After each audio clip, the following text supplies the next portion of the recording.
बिस्मिल्लाहिर्रहमानिर्रहीम। मैं शाकिर महमूद अवान। आज पूरी कौम योम तशक्कुर मना रही है।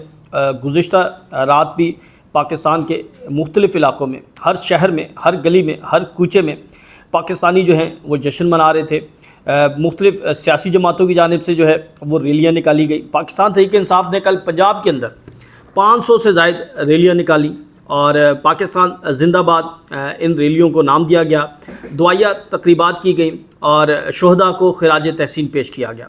पाकिस्तानी कौम इस वक्त मुत्तहिद हो चुकी है, यकजा हो चुकी है दुश्मन के ख़िलाफ़। और जिस तरह पाकिस्तान फ़िज़ाइया अफ़वाज पाकिस्तान ने दुश्मन को नाको चने चबाए हैं, वो उसकी तारीख़ में मिसाल नहीं मिलती। एक तो आपका अपना मीडिया बात कर रहा होता है, उसके बारे में ये कहा जाता है कि ये प्रोपोगेट कर रहा है, अपना मीडिया है तो ज़ाहिरी सी बात है हमायत करेगा। लेकिन जब किसी दूसरे ममालिक का मीडिया ये बात करे तो फिर जो तीसरा फ़रीक होता है जिसे हम गैर जानिबदारी कहते हैं, वो फिर इस बात पर मानने के लिए जो है वो मजबूर हो जाते हैं। इस वक्त अगर आप बरतानवी मीडिया की बात करें, CNN की बात करें, BBC की बात करें, किसी भी मुल्क की मीडिया की बात करें, तो वो यही कह रहा है कि पाकिस्तान ने इस जंग में फ़ोकियत हासिल की। पाकिस्तान ने जिस तरह राफेल तैयारे गिराए, जिस तरह दुश्मन को भारत को जवाब दिया, वो बड़ा ज़बरदस्त था। पूरी दुनिया में पाकिस्तानी फ़िज़ाइया के, अफ़वाज पाकिस्तान के चर्चे हो रहे हैं और राफेल के शेयर गिर चुके हैं, J-10 के शेयर जो हैं वो बढ़ चुके हैं। ये तो ख़बरें सबके सामने हैं। मैं कुछ छोटे से आदाद शुमार जो हैं वो आपके सामने रख देता हूँ कि इस जंग के अंदर भारत को कितना नुकसान हुआ और पाकिस्तानी अफ़वाज ने, पाकिस्तानी फ़िज़ाइया ने जिस तरह मुकाबला किया है वो काबिल तारीफ़ है। सबसे पहले हम जो भारतीय 5 तैयारे, वैसे तो 6 तैयारों की बात की जा रही है, हम 5 तैयारों की बात कर लेते हैं और इन 5 तैयारों में भारत को कितना नुकसान हुआ ये हम आपके सामने रखते हैं। मजमूई तौर पर जो आदाद शुमार हैं, ये मुसद्दक़ा आदाद शुमार हैं, इसके मुताबिक जो है 956 मिलियन डॉलर्स का नुकसान हुआ है भारत को। ये अगर पाकिस्तान के हवाले से देखा जाए तो ये तकरीबन 267 अरब रुपए बनते हैं। पाकिस्तान एयरफोर्स ने 3 राफेल, एक Su-30 और एक MiG-29 जो है वो तैयारा तबाह किया है। अब हम इन तैयारों के हवाले से जानते हैं कि ये इन तैयारों की इस वक्त मार्केट वैल्यू क्या है और कितने में ये तैयारे भारत ने ख़रीदे और कितना नुकसान हुआ है। दस्तयाब मालूमात के मुताबिक जो है ये 3 जदीद राफेल तैयारे तबाह हुए, जिनकी फ़ी तैयारा कीमत 288 मिलियन डॉलर है। ये तकरीबन 80.6 अरब रुपए बनते हैं। और इसके अलावा Su-30 तैयारा भी तबाह हुआ, जिसकी मालियत 62 मिलियन डॉलर है और ये तकरीबन 17.4 अरब रुपए बनते हैं। और MiG-29 तैयारा जो तबाह किया गया, इसकी कीमत 30 मिलियन डॉलर है, जो कि 8.4 अरब रुपए बनती है। यानी ये सिर्फ तैयारों की हमने बात की है। तैयारों की मद में जो भारत को नुकसान हुआ, फिर जो भारत की मईशत थी, यानी जिस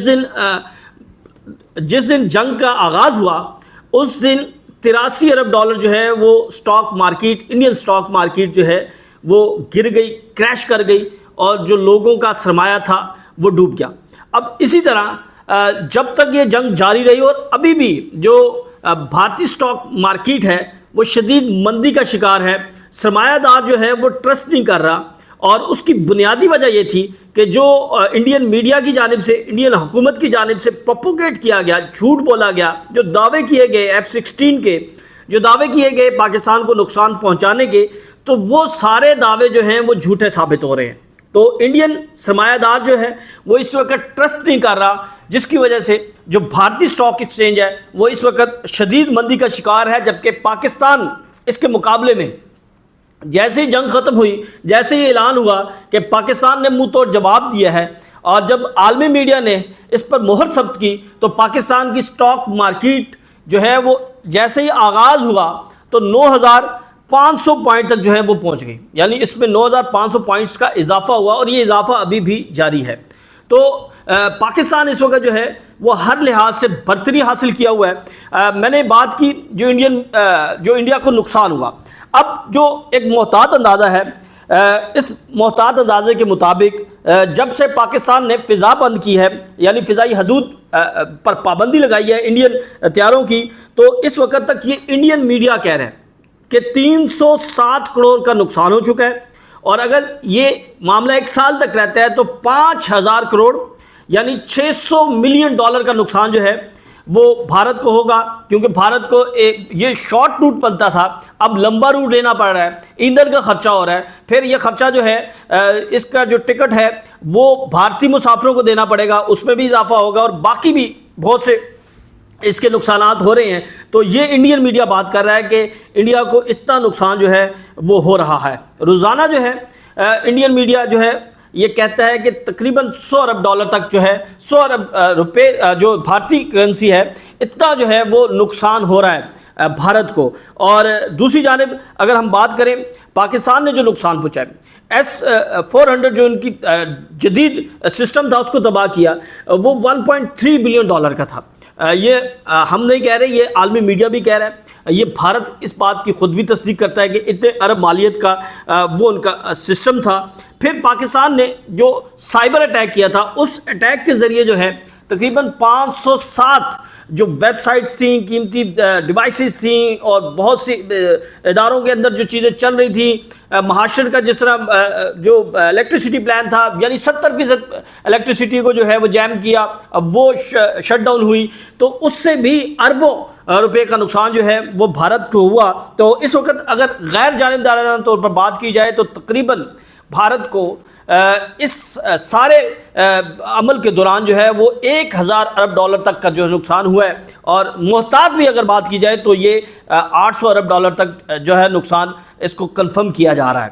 تو اس وقت بھارت جو ہے وہ بالکل بکلاہٹ کا شکار ہے، اور جس طرح پاکستان نے بھارت کو جواب دیا، جس طرح پاکستان نے منہ توڑ جواب دیا، وہ سب کے سامنے۔ اب یہاں پر ناظرین جو سب سے اہم بات ہے کہ اس وقت پاکستانی قوم جو ہے وہ متحد ہو چکی ہے، یکجا ہو چکی ہے۔ پاکستانی قوم جو ہے وہ مختلف معاملات کے اوپر جو ہے وہ اس میں جو ہے وہ دوریاں تھیں، اس میں اختلافات تھے، اور یہ اختلافات شدت کی حد تک پہنچ چکے تھے۔ اب جب پاکستانی قوم اور DGISPR کی جانب سے یہ اعتراف کیا گیا ہے کہ یہ جو ڈیجیٹل واریئرز ہیں، ڈیجیٹل واریئرز نے پاکستان کے حوالے سے جنگجوؤں کا کردار ادا کیا، اور وہ نوجوانوں کو سراہ رہے ہیں، تو یہ ایک بڑا نادر موقع ہے پاکستان کی سیاسی اور عسکری قیادت کے پاس کہ وہ پاکستان کو متحد کریں۔ وہ جو سیز فائر باہر ہوا ہے وہ سیز فائر اندرونی سطح پر بھی ہونا چاہیے، اور پاکستان کے لیے جو ہے وہ اب سب کو متحد ہونے کی ضرورت ہے۔ یہ وقت ہے جب پاکستان جو ہے متحد ہو کر دشمن کو منہ توڑ جواب دے سکتا ہے۔ اس وقت پاکستان کو اندرونی چیلنجز کا بہت زیادہ سامنا ہے، خاص طور پر بلوچستان کے معاملے پر، خاص طور پر دہشت گردی کے حوالے سے۔ تو اس وقت ایک موقع ہے کہ پوری قوم جو ہے وہ یکجا ہو سکتی ہے، اور اس وقت ایک سینیریو بن چکا ہے۔ اس وقت چیزوں کو جو ہے وہ درست کیا جا سکتا ہے، چیزیں جو ہیں وہ آئین اور قانون کے مطابق ہونی چاہیے۔ دیکھیں پاکستان جو ہے وہ 4 قومی سلامتی کے اہم ستون ہوتے ہیں۔ پہلا جو ہے وہ سیاسی استحکام، دوسرا طاقتور معیشت، تیسرا آئین کی پاسداری، اور پھر جو سب سے اہم ہے وہ فوجی طاقت۔ تو پاکستان اس وقت سیاسی استحکام پر آ گیا ہے، جو کہ گزشتہ 2 سالوں سے عدم استحکام کا شکار تھا۔ اس وقت پاکستان کی معیشت جو ہے اس جنگ کے بعد اب جو عالمی سرمایہ دار ہے، جو بیرونی سرمایہ دار ہوں گے، وہ پاکستان کے اوپر زیادہ ٹرسٹ کریں گے، کیونکہ پاکستان حفاظت کر سکتا ہے، اور پاکستان منہ توڑ جواب دے سکتا ہے، اور پاکستانی قوم متحد ہے۔ آئین کی پاسداری اگر آپ نے کرنی ہے، یہ آپ کے پاس گولڈن چانس ہے کہ آپ آئین کی پاسداری کے لیے جو ہے وہ اپنے اقدامات کریں۔ جو غیر آئینی اقدامات ہو رہے ہیں ان کو جو ہے ان کی حوصلہ شکنی ہونی چاہیے، اور پھر جو فوجی طاقت ہے وہ اس وقت اپنے پورے عروج پر ہے۔ پاک فضائیہ، افواج پاکستان، بحری فوج، بری فوج، سب جو ہیں وہ بڑے متحد ہیں، اور اس وقت جو آپ کا کانفیڈنس لیول ہے، جو آپ کا نیشنلزم ہے وہ عروج پر ہے۔ تو یہ ایک بڑا نادر موقع ہے پاکستان کی سیاسی اور عسکری قیادت پر کے پاس کہ وہ پوری قوم کو متحد کرے۔ اگلے ولاگ تک کے لیے اجازت دیں، اللہ حافظ۔